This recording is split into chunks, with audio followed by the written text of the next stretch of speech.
بسم اللہ الرحمن الرحیم۔ نام کتاب یاد رکھنا۔ شہید حمید سیاہ کلی مرادی کی داستان زندگی آپ کی ہمسر کی زبانی۔ سال 2014 مارچ کے مہینے میں ہم میڈیکل یونیورسٹی کے قافلے کے ساتھ مناطق جنوب کی جانب روانہ ہوئے۔ حمید تنہا مرد تھے جو ہمارے ساتھ بس کے انچارج کے طور پر آئے تھے۔ مجھے اچھی طرح اندازہ تھا کہ اس طرح کے مجمع میں ہونا ان کے لیے مشکل ہے، لیکن میں اس بات سے بہت خوش تھی کہ ہم ساتھ میں شہداء کی زیارت کے لیے آ سکے ہیں۔ تقریباً 10 بجے ہم بس سے اترے۔ حمید نے اپنا سامان اٹھایا اور لڑکوں کے ٹھہرنے کی جگہ کی طرف چلے گئے۔ مجھے اپنے ساتھ موجود طالبات کے ہمراہ ٹھہرنا تھا۔ اگلے دن 12 بجے کے قریب میں نے دیکھا کہ حمید نے رات میں 2 مرتبہ فون کیا ہے، لیکن مجھے اندازہ نہیں ہوا تھا۔ میں نے چند بار حمید کا نمبر ملایا، لیکن انہوں نے نہیں اٹھایا۔ میں پریشان ہو گئی تھی۔ اس دن صبح سویرے بھی جب باہر نکلی تھی تو حمید نظر نہیں آئے تھے۔ پھر حمید نے خود ہی 1 گھنٹے بعد کال کی اور بولے، میں نے کل رات آپ کو کال کی تھی، آپ نے نہیں اٹھایا۔ میں معراج شہداء آ گیا، رات یہیں گزاری کیونکہ مجھے معلوم تھا کہ آج آپ لوگوں کا یہاں آنے کا پروگرام ہے، اس لیے میں کیمپ واپس نہیں آیا۔ میں یہیں پر آپ کا انتظار کروں گا۔ جب ہم معراج شہداء پہنچے تو حمید داخلی دروازے پر ہی ہمارے منتظر تھے۔ شہداء کے ساتھ ایک رات کی تنہائی نے اپنا کام کر دیا تھا۔ صاف ظاہر تھا کہ پوری رات جاگے ہیں اور شہداء گمنام کے ساتھ خلوت میں رہے ہیں۔ سال 2015 تحویل سال کے موقع پر ہم میرے والدین کے گھر تھے۔ رات کے کھانے کے لیے بھی وہیں رک گئے۔ شادی شدہ زندگی میں آنے والے پہلے نوروز کے موقع پر حمید نے میرے لیے پھول اور عطر خریدا تھا، جو میرے پاس بہت عرصے تک رہا۔ دل نہیں چاہتا تھا کہ اسے استعمال کروں۔ سال 2015 کی عید نوروز ایام فاطمیہ کے ساتھ آئی۔ بی بی فاطمہ زہرا کی شہادت کے تقدس میں ہم نے خشک میوے اور مٹھائی نہیں خریدی۔ مہمانوں کی بھی پھلوں اور چائے کے ساتھ پذیرائی کی۔ کیونکہ ہم خاندان میں سب سے چھوٹے تھے، اس لیے پہلے ہم رشتہ داروں سے ملنے کے لیے گئے۔ نئے شادی شدہ دلہا دلہن ہونے کی وجہ سے سب نے ہماری خوب پذیرائی کی اور تحفے بھی دیے۔ عید نوروز کے تیسرے دن سے میرے اور حمید کے موبائل پر رشتہ داروں کے فون آنا شروع ہو گئے۔ رشتہ دار فون کر رہے تھے اور ہمارے گھر کا پتہ معلوم کر رہے تھے تاکہ ملاقات کے لیے آ سکیں۔ حمید کافی عرصے سے محلے پونک میں ایک مسجد کی تعمیر کے لیے دوڑ دھوپ میں مصروف تھے اور بنیادی کام انجام دے رہے تھے۔ پہلے دن سے ہی خود مسجد کی تعمیر کے لیے کاموں میں مشغول تھے۔ اہل محلہ، رشتہ داروں اور جاننے والوں کے دستخط جمع کر رہے تھے تاکہ لوگوں کی درخواست دے کر انتظامیہ سے مسجد کی تعمیر کے لیے اجازت نامہ حاصل کر سکیں۔ مسجد کا نام منتخب کرنے کے حوالے سے حمید اور ان کے دوستوں کے درمیان کچھ اختلاف نظر آیا۔ کچھ مسجد امیر المومنین کا نام تجویز کر رہے تھے تو باقی مسجد ابوالفضل عباس رکھنے کا کہہ رہے تھے۔ حمید کی رائے یہ تھی کہ خود مولا ابوالفضل عباس بھی ہوتے تو کہتے کہ ان کے والد پر مسجد کا نام رکھا جائے۔ بالآخر مسجد کا نام مسجد امیر المومنین رکھا گیا۔ نوروز کی چھٹیوں میں حمید مسجد کی تعمیر میں مدد کرنے کے لیے گھر پر نہیں تھے۔ وہ چاہتے تھے کہ اپنی چھٹیوں سے حتی الامکان فائدہ اٹھائیں تاکہ مسجد کی تعمیر کے کام میں پیش رفت ہو سکے۔ اسی وجہ سے ہم چند نزدیکی رشتہ داروں کے سوا کسی اور جگہ نہیں جا سکے۔ چھٹیوں کے دوران ایک دن گاؤں میں مقیم رشتہ داروں سے ملاقات کی۔ غرض ہم سنبل آباد کی جانب روانہ ہوئے۔ حمید سفر کے لیے ہمیشہ ایک اچھے ساتھی تھے، کوشش کرتے تھے کہ مجھے خوش کر سکیں۔ ہم دونوں پہاڑی کے اوپر چشمے پر گئے اور بہت ساری تصویریں کھینچی۔ جہاں کہیں بھی ڈھلان زیادہ ہوتی تو حمید میرا ہاتھ بہت مضبوطی سے تھام لیتے۔ ایسی جگہوں پر میرا پورا وجود حمید کی موجودگی کو محسوس کرتا تھا۔ حمید نوروز کے آخری دن کی چھٹی تک مسجد کے کاموں میں مصروف تھے۔ طے ہوا تھا کہ حمید کے باقی بہن بھائیوں کے ساتھ گھومنے جائیں گے، لیکن حمید ہمارے ساتھ نہیں چل سکے۔ حمید کی غیر موجودگی میرے لیے آہستہ آہستہ بہت عجیب ہوتی جا رہی تھی۔ جاتے وقت حمید نے مجھ سے کہا، اگر میں پہنچ گیا تو آپ کے پاس آ جاؤں گا اور نہیں پہنچ سکا تو دریا کے کنارے سے 7 اچھے اچھے پتھر چن لیجئے گا تاکہ ہم 1 کل 2 کل کھیل سکیں۔ حمید کا یہ کہنا تھا کہ میں نے جواب میں کہا، مجھے آپ نے پہلے کی یاد دلا دی، کتنے اچھے شب و روز ہوا کرتے تھے۔ آپ کی بہنوں کے ساتھ جمع ہو کر صبح تک باتیں کرتے اور ہنستے تھے، 1 کل 2 کل کھیلا کرتے، اور بعض دفعہ جب دادی کی ہمت ہوتی تو ہمارے لیے شاعری کرتی یا پرانے قصے کہانیاں منہ زبانی سناتی۔ حمید ہنس دیے اور بولے، ابھی بھی آپ کسی طرح وقت نکالیں تو صبح تک 1 کل 2 کل کھیلیں گے، میں تو اس سے کئی گنا زیادہ کھیلنا چاہتا ہوں۔ واقعاً حمید کو یہ کھیل بہت اچھی طرح آتا تھا اور مجھے ہمیشہ پہلے ہی سے معلوم ہوتا تھا کہ ہارنے والا کون ہوگا۔ حمید مہینے میں 2 بار رات کو گارڈ کے فرائض انجام دیا کرتے تھے، لہٰذا گھر نہیں آتے۔ میں بھی تنہائی سے بچنے کے لیے اپنے والدین کے گھر چلی جاتی۔ شادی کے بعد صرف 1 مرتبہ رات کو گھر میں اکیلے رکی تھی۔ حمید ہر 15 منٹ میں فون کرتے اور میری خیریت پوچھتے۔ جب صبح گھر لوٹے تو بہت رنجیدہ تھے، بولے، آپ اکیلی کیوں رک گئیں؟ صبح تک میں یہی سوچ رہا تھا کہ تنہائی میں کہیں آپ ڈر نہ جائیں یا خدا نخواستہ کچھ مسئلہ نہ ہو جائے۔ کام پر میری توجہ بالکل نہیں تھی۔ نئے سال کے 13ویں دن اور نوروز کی چھٹیاں ختم ہونے کے اگلے روز حمید کو گارڈ کے فرائض انجام دینے تھے۔ کیونکہ آب و ہوا مناسب ہو چکی تھی، لہٰذا حمید اپنی بائک پر ہی گئے۔ ناشتے کے بعد میں نے انہیں خدا حافظ کیا اور وہ ہمیشہ کی طرح بائک شروع کیے بغیر گلی کے کونے تک گئے اور سڑک کے قریب پہنچ کر بائک اسٹارٹ کی۔ حمید پڑوسیوں کے حقوق کے معاملے میں بہت حساس تھے۔ وہ نہیں چاہتے تھے کہ صبح سویرے بائک کی آواز کسی کی پریشانی کا باعث بنے۔ رات کو بھی جب امام بارگاہ سے دیر وقت لوٹتے تو گلی کے کونے ہی سے بائک کو بند کر دیتے۔ اس بار بھی حمید کے گارڈ کی ڈیوٹی پر ہونے یا کسی مشن پر ہونے والے دنوں کی طرح گھر کی خریداری کا کام میرے ذمہ تھا۔ گھر کے کاموں سے فارغ ہو کر میں نے ضروری چیزوں کی فہرست تیار کی اور باہر نکل آئی۔ روٹی سے لے کر سبزیوں اور پھلوں تک سب خریدا۔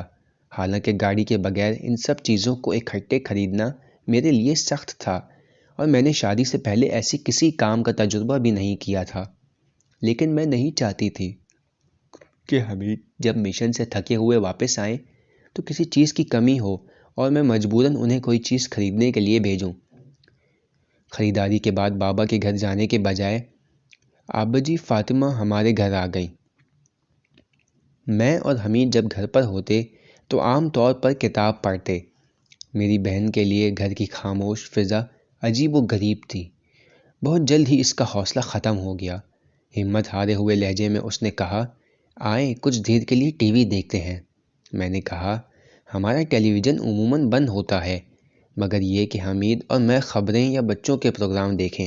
حقیقت بھی یہی تھی، ہم بہت کم ہی ٹیلی ویژن پروگرام دیکھتے تھے، خبریں دیکھتے یا بچوں کا چینل لگا کر بچوں کی نظمیں سنتے تھے۔ آیت اللہ خامنائی کے فتوے کے مطابق حمید کا ایمان تھا کہ ٹی وی چینل سے نشر ہونے والا ہر پروگرام یا شرعی لحاظ سے جائز نہیں۔ اسی لیے ہم دونوں نے عہد کیا تھا کہ ہم ایسی کوئی چیز نہ دیکھیں گے اور نہ سنیں گے۔ عید نوروز کے بعد ہونے والی ملاقات کا سلسلہ کم ہوا تو حمید کے ساتھ طے پایا کہ نزدیکی رشتہ داروں کو دوپہر یا رات کے کھانے پر مدعو کریں گے۔ ہم چاہتے تھے کہ سب ایک ساتھ اکٹھے ہو جائیں، لیکن کیونکہ ہمارا گھر بہت چھوٹا تھا اس لیے ہم مجبور تھے کہ ایک ایک کر کے مہمانوں کو دعوت دیں۔ جگہ اس قدر کم تھی کہ حمید کے سارے بھائیوں کو بھی ایک ساتھ مدعو نہ کر سکے۔ حمید چاہتے تھے کہ روزانہ ہمارے گھر مہمان آئے اور سب کے ہاں ہمارا آنا جانا ہو۔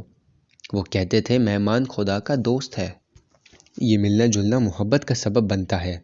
ہمارے گھر کا دروازہ سب کے لیے کھلا ہے۔ مہمان نوازی کا یہ سلسلہ یہاں تک پہنچ گیا تھا کہ ہفتے میں بعض دفعہ 2-3 دن ہمارے ہاں مہمان آتے تھے، دوپہر کے کھانے پر اور رات کے کھانے پر بھی، کیونکہ میں یونیورسٹی جایا کرتی تھی اور یہ سب کام مشکل تھا۔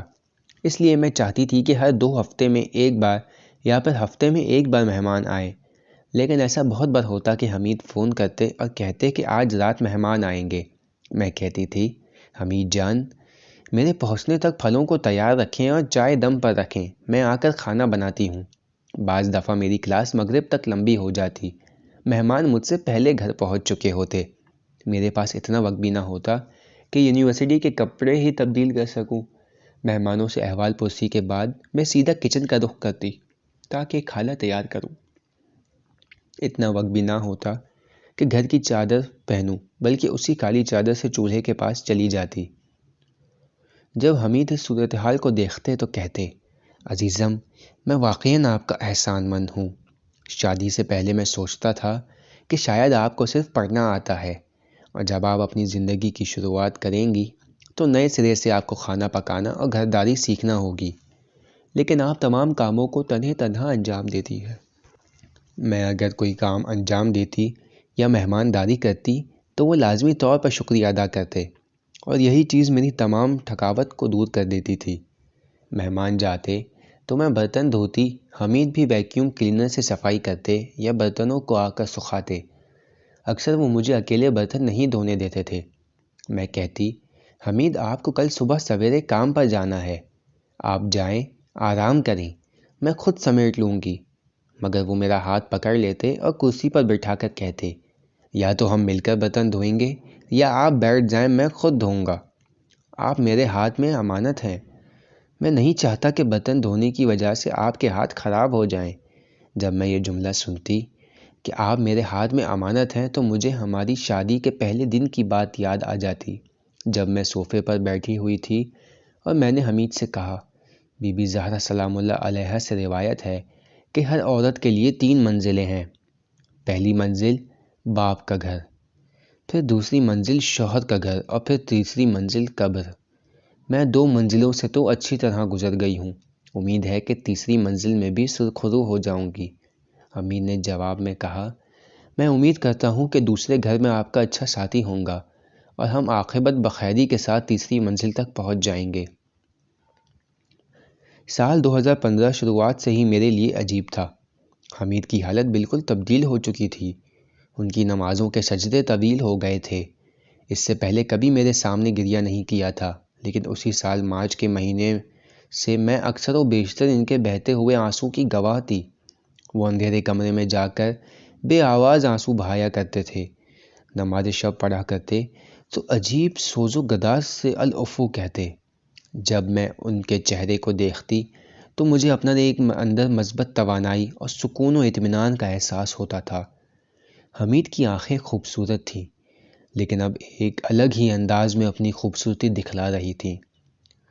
میں اپنے آپ سے کہتی کہ حمید سے بہت زیادہ محبت کی وجہ سے مجھے ایسا محسوس ہو رہا ہے، لیکن یہ صرف میری رائے نہ تھی، بلکہ ان کے دوست بھی مذاق میں کہتے، حمید، اوپر سے نور برسا رہے ہو۔ یہ احساس بے وجہ نہیں تھا، حمید واقعاً آسمانی ہو گئے تھے۔ شاید اسی کی بنا پر ہمیں ایک ہی مہینے میں بار بار شہداء کی خدمت کا موقع نصیب ہوا۔ ہمیشہ کی طرح حمید نے حاج آغا صباغیان کو فون کیا، ان کے ساتھ طے کیا، اور ہم مارچ کی 18ویں تاریخ کو 2 کوہ کی جانب روانہ ہوئے۔ داخلی دروازے سے اندر گئے تو ایسا محسوس ہو رہا تھا کہ جیسے وہاں موجود عمارتیں ہمیں خود خوش آمدید کہہ رہی ہیں، ایسی عمارتیں جنہوں نے شہداء کے ساتھ رفاقت کا مزہ چکھا ہوا تھا اور اب وہ شہداء کے زوار کی میزبان ہو گئی تھی۔ عمارتوں کی دیواروں پر شہداء کی بڑی بڑی تصاویر اپنے اندر ایک کتاب جیسی کہانی رکھتی تھیں۔ وہ عمارتیں جو ابھی تک قمیل، مقداد، ابوذر اور مالک بٹالین کو فراموش نہیں کر سکی تھیں۔ امام بارگاہ حاج ابراہیم ہمت کے سامنے پہنچے تو حمید بولے، ایک دفعہ کا ذکر ہے کہ سپاہیوں کی آوازیں 2 کوہ کی فضا میں گونجتی تھیں اور شہید گلستانی دعائے صبح کے بعد شہیدوں کے حق میں نعرے لگایا کرتے تھے، لیکن اب 2 کوہ خالی ہو چکا ہے اور منتظر ہے، ایسے دن کا منتظر کہ جب ان شہداء کی مانند جوان جنم لیں اور دوبارہ اس فضا میں سانس لیں گے۔ کچھ دنوں کے لیے ہم خادمین کے طور پر 2 کوہ میں رہے۔ کبھی کبھی میں حمید کو دیکھتی جبکہ وہ شہداء کے زائرین کی خدمت میں مشغول ہوتے۔ 2 کوہ میں قیام کا تیسرا دن تھا جب تہران سے آئے ہوئے افراد کا قافلہ بٹالین تخریب کے سپاہیوں سے منسوب امام بارگاہ دیکھنے کی غرض سے جانا چاہتا تھا۔ یہ امام بارگاہ 2 کوہ کی اصلی عمارتوں سے 2 کلومیٹر کے فاصلے پر واقع ہے، وہ جگہ جسے بٹالین تخریب کے سپاہیوں نے اپنی جنگی مشقوں اور خلوتوں کے لیے منتخب کیا تھا۔ کیونکہ ہوا گرم تھی اس لیے پیدل جانے کا امکان نہیں تھا۔ انتظامیہ کے ساتھ طے پایا کہ گاڑی سے زائرین کو اس امام بارگاہ تک پہنچایا جائے۔ میں بھی ان کے ساتھ چلی گئی۔ راستے کے دوران ان خواتین سے جنہوں نے ابھی تک دو کوہ کو نہیں دیکھا تھا میں نے کہا، اس جگہ سے جوک در جوک لوگوں نے پرواز کی ہے۔ بہت سے شہداء نے انہیں عمارتوں کے زیر سایہ اپنی پرواز کا آغاز کیا ہے اور بالآخر مختلف جگہوں پر شہادت کا جام نوش کیا ہے۔ دو کوہ میں چند گھنٹوں کی قدر و قیمت کا خوب اندازہ کریں۔ کچھ منٹ نہیں گزرے تھے کہ ہم اس امام بارگاہ تک پہنچ گئے۔ یہ ایک ایسی جگہ تھی جو سنسان سے علاقے میں بٹالین تخریب کے سپاہیوں کی خود سازی کے لیے بنائی گئی تھی۔ ابھی بھی وہ قبریں باقی تھیں جو امام بارگاہ کی پشت پر کھودی گئی تھیں، اور سپاہی رات کو ان میں سویا کرتے اور خدا سے راز و نیاز کرتے تھے۔ مجلس اور نوحے کے سلسلے کے بعد ہم دوبارہ گاڑی میں سوار ہو کر پلٹ آئے۔ میں ابھی مقداد نامی عمارت میں ہماری قیامگاہ تک نہیں پہنچی تھی کہ خیال آیا موبائل تو وہیں امام بارگاہ تخریب میں بھول آئی ہوں۔ دوبارہ سڑک کے کنارے تک آئی، لیکن کوئی گاڑی موجود نہ تھی کہ مجھے واپس لے جائے۔ جانتی تھی کہ اگر حمید یا گھر والوں میں سے کسی نے فون کیا اور میں نے جواب نہیں دیا تو وہ پریشان ہوں گے، اس لیے میرے پاس امام بارگاہ تخریب تک پیدل جانے کے سوا کوئی اور چارہ نہ تھا۔ ابھی میں نے دو کوہ سے 100 میٹر کا فاصلہ بھی طے نہیں کیا تھا کہ دیکھا ایک گاڑی تیزی کے ساتھ امام بارگاہ تخریب کی جانب جا رہی ہے۔ میں خوش ہو گئی اور سوچا کہ شاید مجھے وہاں تک پہنچا دے۔ گاڑی قریب آ کر رکی تو دیکھا حمید ایک سپاہی کے ساتھ گاڑی میں بیٹھے ہوئے ہیں۔ انہوں نے حیرت سے پوچھا، خانم آپ اکیلے اس سنسان راستے اور شدید گرمی میں کہاں جا رہی ہیں؟ میں نے انہیں پورا ماجرا کہہ سنایا اور بولی، مجبوری ہے، موبائل واپس لینے کے لیے جانا پڑے گا۔ حمید نے جواب دیا، ابھی تو مجھے فوری کام ہے، جلدی جانا ہوگا، اور آپ کا تو ذاتی کام ہے اس لیے فوجی گاڑی نہیں جا سکتی۔ انہوں نے یہ جملہ کہا اور خدا حافظی کر کے روانہ ہو گئے۔ میں ان کی عادت سے بخوبی واقف تھی۔ سر چلا جائے گا لیکن بیت المال سے ذاتی کاموں کے لیے استفادہ نہیں کریں گے۔ میں دوبارہ سے پیدل چلنا شروع ہو گئی۔ باہر کی تیز دھوپ میرے سر کو اذیت دے رہی تھی۔ امام بارگاہ تخریب کے قریب پہنچی تو دیکھا کہ کوئی بھاگتا بھاگتا میری سمت آ رہا ہے۔ مجھے لگا وہاں کی انتظامیہ سے کوئی فرد ہوگا جو پوچھنے آیا ہوگا کہ میں یہاں پر تنہا کیوں آئی ہوں۔ وہ شخص قریب ہوا تو دیکھا کہ حمید ہیں۔ انہیں دیکھتے ہی میری توانائی بحال ہو گئی۔ میرے پاس پہنچے تو بولے، میرا کام ہو گیا، گاڑی اس سپاہی کو دے دی کہ واپس لے جائے اور میں خود آپ کے پاس آ گیا کہ تنہا نہ ہو۔ امام بارگاہ تخریب تک رہ جانے والے چند قدم ہم نے ساتھ طے کیے اور موبائل تلاش کیا۔ میں بہت تھک چکی تھی، لہٰذا کچھ دیر کے لیے امام بارگاہ کے سادے قالین پر بیٹھ گئی۔ پورے امام بارگاہ میں جگہ جگہ فانوس لگائے ہوئے تھے۔ حمید نے کہا، یہاں راتیں بڑی خوبصورت لگتی ہیں۔ جب آپ راستہ رات کی تاریکی میں طے کر کے آتے ہیں اور بالآخر اس امام بارگاہ تک پہنچتے ہیں کہ جو روشنیوں سے منور ہے، تو ایسا محسوس ہوتا ہے جیسے برزخ سے بہشت میں آ گئے ہوں۔ خدا کرے کہ جس دن حضرت عزرائیل ہماری جان لینے کے لیے آئیں تو ہماری قبر کا گھر اس جگہ کی معدن نورانی ہو۔ جب کبھی جنت و دوزخ کی بات ہوتی تو ملک الموت کو احترام کے ساتھ یاد کرتے۔ عزرائیل علیہ السلام کے بجائے حضرت عزرائیل علیہ السلام کہتے تھے۔ اس فرشتے کا نام حضرت کے بغیر نہیں لیا کرتے۔ واپسی کے وقت میں بہت تھک چکی تھی۔ 2 کلومیٹر آنے کا راستہ اور 2 کلومیٹر واپسی کا راستہ۔ باہر کی فضا میں امام بارگاہ کے اطراف میں چھوٹے چھوٹے زرد پھول کھل اٹھے تھے۔ حمید میری توجہ بٹانے کے لیے راستے سے میرے لیے پھول چن رہے تھے۔ انہوں نے اتنی محبت کا احساس دلایا کہ میں 4 کلومیٹر پیدل چلنے کی تھکاوٹ کو یکسر طور پر بھول گئی۔ 1 ہفتے کے بعد نہ چاہتے ہوئے بھی میں نے اور حمید نے 2 کوہ کو خدا حافظ کہا۔ میری پڑھائی اور یونیورسٹی تھی، کلاسوں میں شرکت لازمی تھی۔ حمید بھی اس سے زیادہ چھٹی نہیں لے سکتے تھے۔ مجبوراً ہم دوبارہ قزوین کی جانب روانہ ہوئے، لیکن ہم دونوں ہی نئے سال کے آغاز سے پہلے اور عید نوروز کی چھٹیوں کے بعد شہداء کے مہمان ہونے پر